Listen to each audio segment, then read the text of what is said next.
येशूच्या 12 शिष्यांमध्ये शिमोनाचा मुलगा यहुदा इस्करियोत हा पैशांचा व्यवहार सांभाळणारा म्हणजेच खजिनदार होता. तरी देखील तो डब्बीमधील पैसे लंपास करायचा.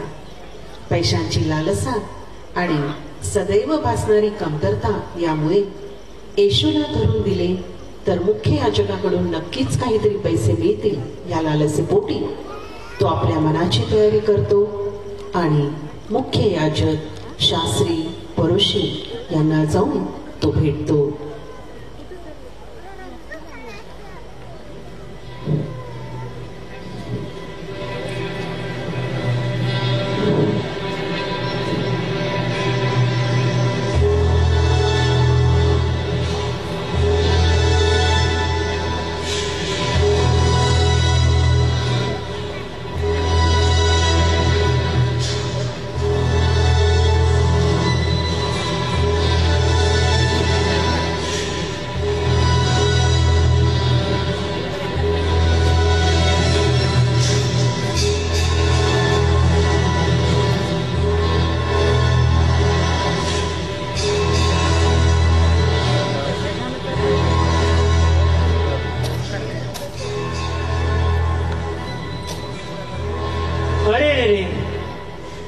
एवढेच पैसे?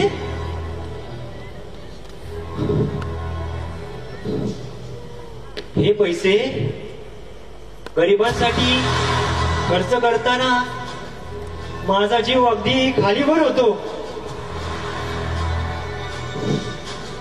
काय करणार? हे पैसे जमवायला किती कष्ट लागतात. आणि हेच पैसे या गरिबांसाठी खर्च करताना माझा जीव कासावीस होतो. काय करावे ह्या येशूचे?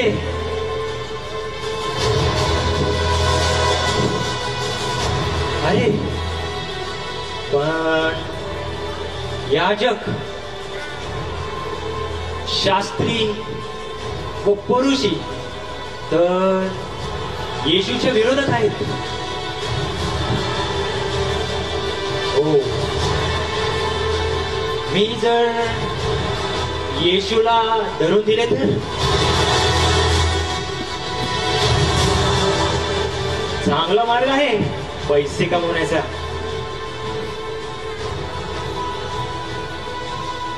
अरे पण इथेच विचार करत बसलो तर काय फायदा? काय करावे? मला त्यांच्याकडे गेलं पाहिजे. हो, मी त्यांच्याकडे जातो. हो, मी त्यांच्याकडे जातो. आणि मग यहुदा मुख्य याजकाच्या घरी येतो आणि मसलत करत असलेले मुख्य याजक, शास्त्री, परोशी यांच्या तावडीत एकटा सापडतो. आणि मग 30 चांदीच्या नाण्यांच्या बदल्यात त्याने येशूला धरून द्यावे अशी त्याचकडून ते सर्वजण कबुली करून घेतात.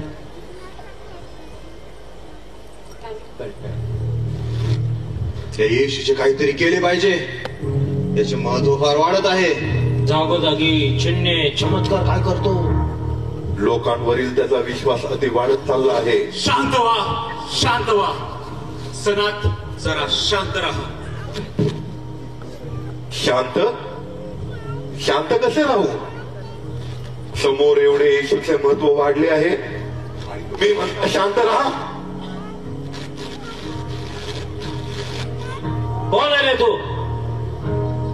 अहो, हा येशूचा शिष्य यहुदा. हो, मी यहुदा इस्करियोत. मी जर येशूला धरून दिले तर त्याबद्दल तुम्ही मला काय द्याल? काय?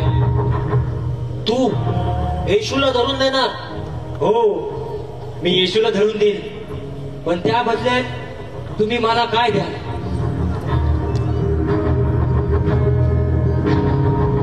योगांनी सुळून आलाय.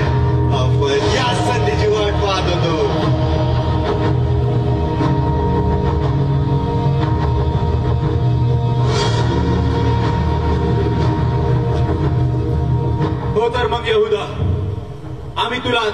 चांदीची नाणे तोलून देतो, पण तू येशूला धरून देण्यास मागे पुढे पाहायचं नाही, कारण आम्ही काय तुझ्याकडे आलो नाही, तर तू आम्हाकडे आला आहेस. 30 चांदीची नाणे तोलून आणणारे.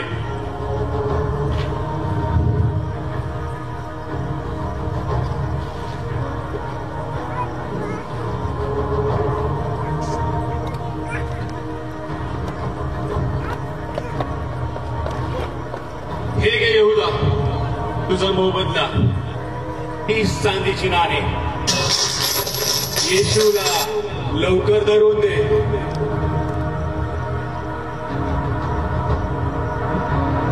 काम फत्ते झालं समजा.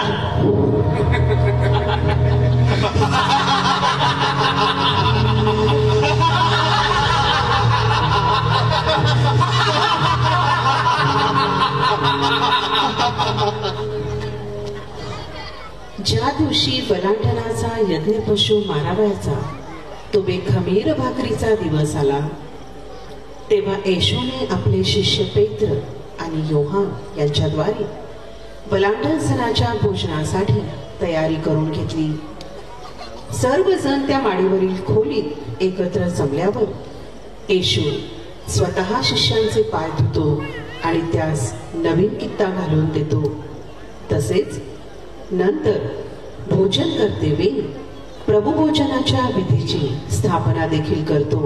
या विधीचा अजूनही प्रत्येक ख्रिस्ती मनुष्य अगदी विश्वासाने पालन करत आहे.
प्रभूजी, आपण माझे पाय धुता काय?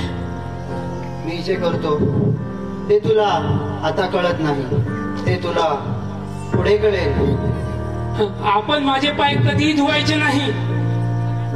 मी न धुतले तर मस्त बरोबर तुला वाटा नाही. प्रभूजी, आपण माझे पायच धुवू नका, तर हात व डोकेही धुवा. त्याचे स्नान झाले आहे. त्याला पायांखेरीज दुसरे काही धुण्याची गरज नाही, कारण तो सर्वांगी शुद्ध आहे. तरी तुम्ही सर्वजण शुद्ध आहात असे नाही.